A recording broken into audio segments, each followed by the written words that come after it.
Thank you sir. फूलों की माला के अर्पित हार करते हैं, सुमन सिंगार करते हैं, सुमन सिंगार करते हैं, सुमन चमन से चुन करके हम लाएंगे, प्यार भरा से हार उन्हें पहनाएंगे, तोड़ेंगे सितारे अब राहों में बिछाऊं मैं, पल के बिछाऊं और फूलों। इस कार्यक्रम का संचालन करने वाली संचिका मैडम, ये जो कार्यक्रम का संयोजन अमर उजाला परिवार की तरफ से आयोजित है, इसमें अमर उजाला के जनपद शामली के ब्यूरो चीफ श्री महबूब जी, श्री पांचाल जी, अपने इंडिया जो है न्यूज 18 के यहाँ के हेड शहनवाज जी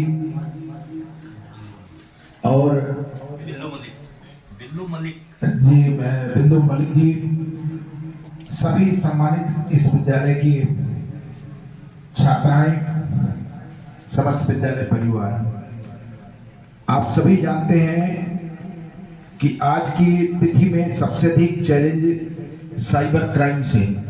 साइबर क्राइम मीन्स कंप्यूटर जनित अपराध, जो तकनीक का हम प्रयोग करते हैं उससे संबंधित जो घटनाएं घटित होती हैं, उन सभी घटनाओं को हम लोग साइबर क्राइम के नाम से जानते हैं।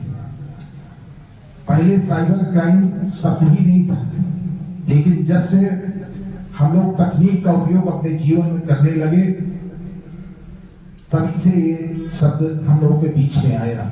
अभी हाल ही में सुना होगा डिजिटल अरेस्ट। माननीय प्रधानमंत्री साहब को भी मन की बात में साइबर क्राइम के बारे में बच्चों को, युवाओं को, नागरिकों को बताना पड़ा।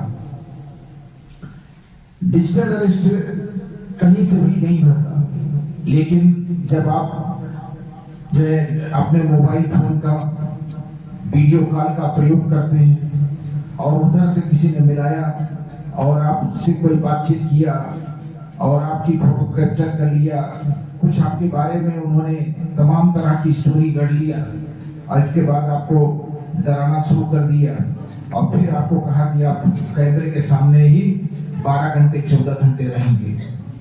आपने कहा कि इसका फिर बचने का क्या उपाय है, तब फिर आपसे बार्गेनिंग शुरू हो जाएगी कि आप अपना खाता नंबर दीजिए और खाते के माध्यम से ये पैसा जो है ट्रांसफर कर दीजिए। जब तक आपका पूरा खाता खाली नहीं हो जाएगा, तब तक आपको बंधक बना करके कैमरे के सामने रखेंगे और आप उनके जो भी निर्देश होते हैं उनका समुचित पालन करते रहेंगे। इसको डिजिटल अरेस्ट कहते हैं। क्या कहते हैं? Digital arrest. डिजिटल अरेस्ट कभी भी कोई भी एजेंसी, चाहे सीबीआई हो, आईबी हो, पुलिस के ऑफिसर्स हो, इस तरह की कोई गतिविधि नहीं करते हैं। ये फ्रॉड है। इसी तरह से कोई लेन देन, यदि आपका ओटीपी पूछे, कभी भी कोई बैंक आपको इस तरह की गतिविधि नहीं कराता। आपकी ओटीपी नहीं पूछेगा बैंक, आपका खाता नंबर नहीं पूछेगा, आपके ट्रांजैक्शन के बारे में नहीं पूछेगा। ये सब फर्जी है।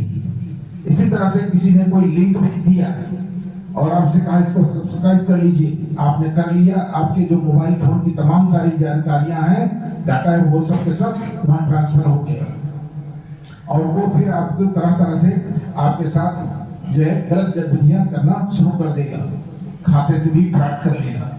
इसी तरह से आपका जो है डीप फेक आपने सभी सुना होगा, यानी चेहरा किसी का, शरीर किसी का।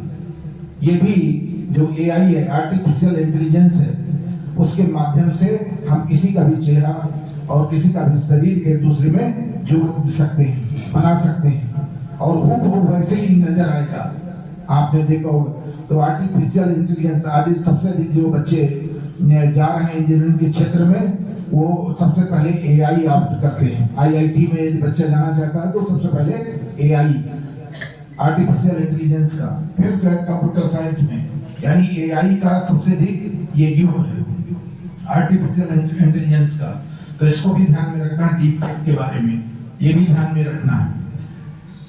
साथ ही आप अपना जो है जो सोशल मीडिया प्रोग्राम है, जितने भी आपका व्हाट्सएप है, इंस्टाग्राम है, या जितने भी चैटिंग के इतने ढेर सारे हैं ऐप हैं, उन पर भी कोई जो है अनजान व्यक्ति से अपनी साझेदारी मत करिए।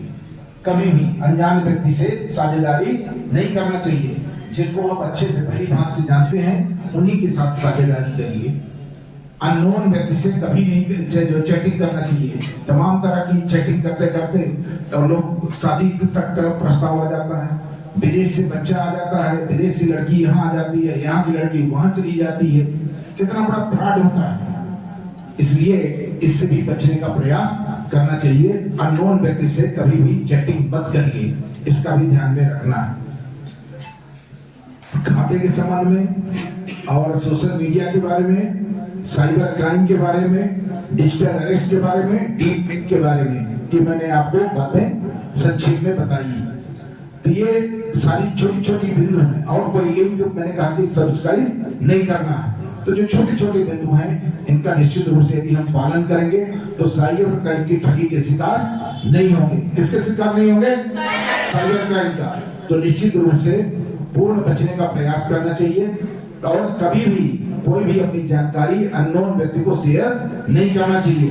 कोई भी बैंक वाला, कोई सरकारी एजेंसी आपके खाते आदि के बारे में ओटीपी जो आता है उसके बारे में नहीं जानने का प्रयास करेंगे।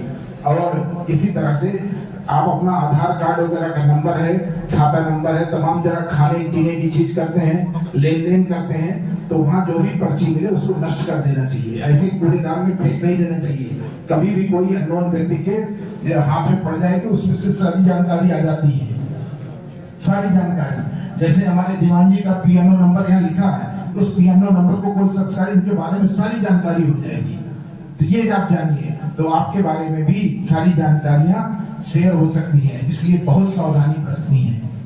शेष किसी को कोई पूछना हो तो बताएं। किसी का कोई प्रश्न हो तो पूछ लो। कोई सवाल अगर पूछना चाहते हो तो पूछ सकते हो। सबको